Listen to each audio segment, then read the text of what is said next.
Video beigās padalīšos vēl kādi koini ir manā portfolio, bet vispirms es gribētu aprunāties par vienu tēmu. Ik pa laikam es saņemu ziņu par to, kad kriptotirgus nosvārstās uz leju, ko man tagad darīt tālāk. Man varbūt visu pārdot tagad, lai nebūtu lielāks mīnus.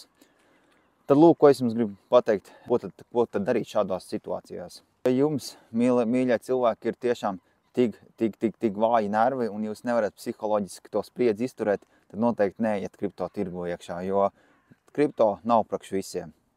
Nākošā lieta noteikti sliktākais, ko tādā brīdī ir darīt, ir pārdot visu. Tāpēc, kad jūs paliekat zaudētājs. Starp citu, atgādināšu to, ka vēl līdz pirmdienai norisinās konkurss. Ja tu vēl neesi ņēmis dalību konkursā, dodies uz konkursu video, kas ir gan TikTokā, gan Instagramā, un ņem dalību.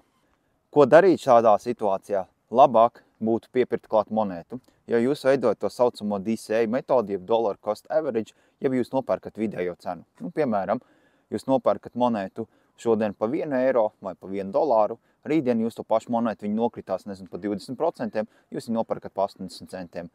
Arī iespējams pat tik pašu lielu summu. Tādā veidā jums tā vidējā pirkšanas maksas izlīdzinās, un nav vairāk tikai eiro, bet ir mazāk. Līdz ar to ātrāk tiekat atpakaļ plusos. Ja arī tajā brīdī nevarat piepirkt klāt, tad noteikti sliktākais variants ir pārdot visu.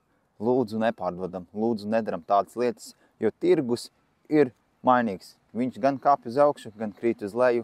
Panika un steiga radīs jums tikai zaudējumus. Ir cilvēki, kas nopelna un cilvēki, kas zaudē.